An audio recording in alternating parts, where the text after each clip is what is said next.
Well definitely मैं जानती हूँ कि आप एक कैंसर सर्वाइवर रह चुकी हैं। मैंने अपने एक इंटरव्यू देखा था रंजना मैम के साथ, और मैं इस बारे में डेफिनेटली बात करना ही चाह रही थी।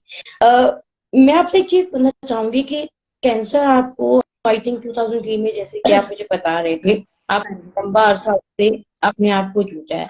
तो आपके अंदर जो स्किल साइन, जितनी भी हम आपकी चीजें देख रहे हैं, ये स्किल्स आफ्टर कैंसर डेवलप हुई, ड्यूरिंग दैट फाइट के दौरान वो ये सब चीजें अंदर से निकल के आई, या कहीं ना कहीं आप पहले ही शुरू कर चुकी थी?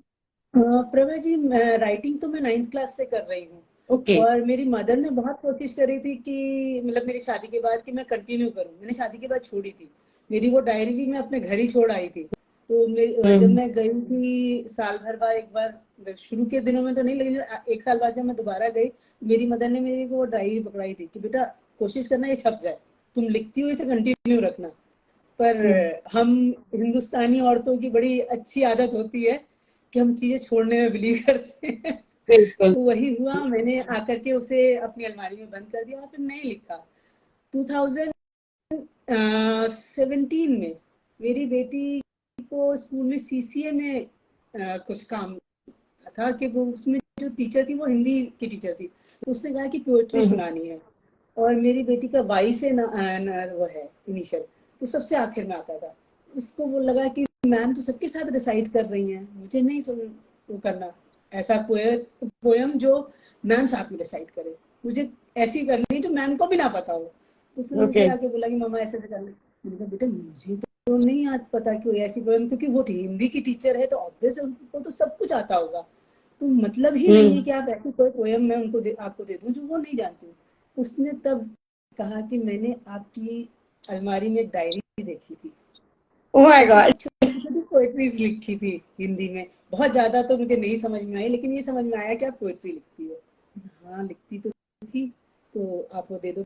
मैंने कहा बेटा मैं तो जो पोएट्री लिखती हूँ आपके जो उसके लिए है ही नहीं, मैं तो लव पोएट्रीज लिखती हूँ। और लव हम्म। पोएट्रीज एक 8th 9th के बच्चे को मैं सुनाने को स्कूल में दूँ, ये तो बड़ा। फिर मुझे एकदम से याद है कि मेरी जो फर्स्ट पोएट्री थी वो लव पोएट्री नहीं थी, वो मेरी अच्छा। देशभक्ति की पोएट्री थी। तो मेरे को एक ही हम्म। पोएट्री है जो मेरी देशभक्ति की पोएट्री, मैं वही आपको दे देती हूँ। फिर मैंने वही सुना, उसको सिखाई, उसे जाके स्कूल में रिसाइट किया। उसकी टीचर ने कहा कि बेटा ये कहाँ से चुनी, हमने तो आज तक नहीं सुनी। उसने कहा कि मेरी मदर ने लिखी है। तो इसकी टीचर भी इत्तेफाकन मेरठ की थी, तो उन्होंने कहा कि उससे कहना जा करके कि मैंने कहा है लिखाई वापस शुरू करे, क्या क्योंकि वो बहुत अच्छा बात। लिखती है, फिर रोका क्यों। तो वाह। तब मैंने ये शुरू करी दोबारा। Oh my God. इवन वाह। मेरा फेसबुक पेज भी मेरी बेटी ने ही बनाया।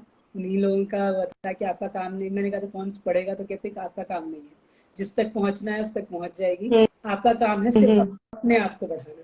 कौन पसंद राइट। करेगा कौन नहीं वो आपकी जिम्मेदारी नहीं है। राइट। राइट। राइट। देखिए सर, वाह। सो एक दिन इंस्पायरिंग ना, किसी चीजें कैसे बदल जाती हैं। तो मेरा मतलब जितनी भी कलात्मक कृतियां हैं वो सब था तो पहले का ही, लेकिन हम्म। स्पिरिचुअल लाइन में आने के बाद जो दबा हुआ था उसके ऊपर से धूल हट गई और मैं आगे करने लग गई। ये अंदर से हुआ कि नहीं ये भी दुनिया के सामने लाया जा सकता है, क्योंकि लगता था कि वेस्ट है, क्यों जरूरत है, क्या जरूरत है।